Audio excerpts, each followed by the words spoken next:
Hello বন্ধুরা, নমস্কার। লিপি কিচেনে আপনাকে সকলকে স্বাগত। আমি লিপির কিচেনে আজকে রান্না করব বাঁধাকপির ঘন্ট। তো চলো দেখা যাক। বাঁধাকপিটাকে এখন কেটে ধুয়ে ভাপাতে বসিয়ে দিয়েছি, আর এদিকে ভাতও বসিয়ে দিয়েছি। বাঁধাকপিটা একটু ভাপিয়ে নেব, যেহেতু এই মানে এটা শীতের সবজিটা হলো শীতের, এখন এই টাইমটাতে খেলে একটা বোটকা গন্ধ করে, তো এটাকে একটু ভাপিয়ে জলটা ফেলে দিয়েছি। তো এখন জলটা ফেলে দিয়ে হাতা দিয়ে আমি একটু দেখছি যে কতটুকু জল আছে। পাশে কড়াই বসিয়ে দিয়েছি, কড়াইয়ে তেল দিয়ে দিলাম। এবার তেলের মধ্যে জিরা, শুকনো লঙ্কা, তেজপাতা ফোড়ন দিয়ে দিয়েছি। এবার এর মধ্যে করে আস্তে আস্তে করে আলু ছেড়ে দেব। আলুটাকে একটু ভাজা ভাজা করবো, লাল লাল লাল লাল করে, হালকা করে ভাজা করে নেব। তো ভাজা ভাজা হচ্ছে, এই যে ভাজা ভাজা করে নেব। এইদিকে আমি দেখছি বাঁধাকপিটাকে ঝুড়িতে ঢেলে দিয়েছি, জলটা নিচে পড়ে যাচ্ছে। ওই বাঁধাকপিটা, আলুটাকে ভাজা ভাজা করলাম, তেজপাতাটাকে একটু মানে দুয়ার্ধ করার চেষ্টা করছি, কিন্তু করতে পারছি না। এইদিকে আমি আলুটা ভাজা ভাজা হয়ে গেছে, এর মধ্যে 2 চামচ জিরা আদা বাটা দিয়ে দিলাম, গোলমরিচ, জিরে আদা গোলমরিচ আর শুকনো লঙ্কা বাটা। তো এটাকে একটু ভালো করে কষিয়ে নিচ্ছি। ভালো করে মশলাটাকে কষিয়ে নিয়ে এর মধ্যে সামান্য হলুদ, মানে পরিমাণ মতো হলুদ দিয়ে দেবো।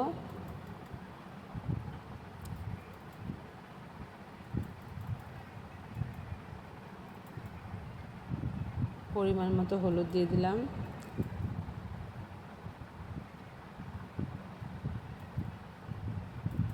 আবার ভালো মতো নাড়াচাড়া করছি, হলুদটাকে মশলাটাকে কষাচ্ছি ভালো মতো করে। মশলাটা এপিট ওপিট করে কষিয়ে নিচ্ছি।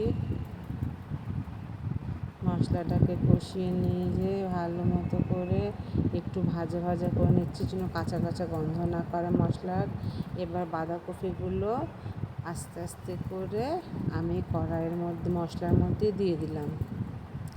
এবার বাঁধাকপিটা যেহেতু গরম, হাতে খুব গরম একটা ভাপ লাগছে, ওই ঝুড়িটা শুদ্ধেই আমি বাঁধাকপিটা কড়াইয়ের মধ্যে ঢেলে দিলাম, যে ঝুড়িতে আমি জল মানে ঝরতে দিয়েছিলাম। এবার মশলাটাকে আমি বাঁধাকপির সাথে ভালো করে মিক্সড করে নেব, আর ভালো মতো কষাচ্ছি।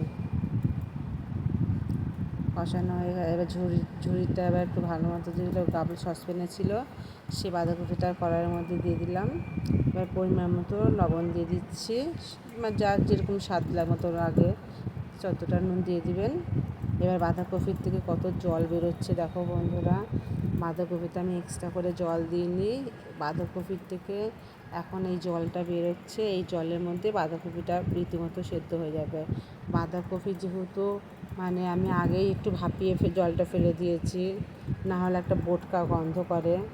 তো এই পরিমাণ মতো চিনি দিয়ে দিলাম, যেহেতু মানে নিরামিষ সবজি, তো এর মধ্যে একটু মিষ্টি না হলে ভালো লাগে না। বাঁধাকপিটা প্রায় হয়ে এসছে কষা কষা। এই যে বাঁধাকপি যতটা জল ছিল, সেই জলটা মানে একদম কড়াইয়ে শুকিয়ে গেছে। আমি ভালো মতো নাড়াচাড়া করছি। এবার জলটা ড্রাই হয়ে গেছে, প্রায় বাঁধাকপি তৈরি। বাঁধাকপি ঘন্ট হয়ে গেছে। আপনাদের কেমন লাগবে একটু কমেন্টে জানাবেন। আর আপনারা যেভাবে করেন সেভাবে আমাকে বলেন, তাহলে আমি আপনাদের মতো চেষ্টা করতে পারি। প্রায় বাঁধাকপি তৈরি হয়ে গেছে। আমি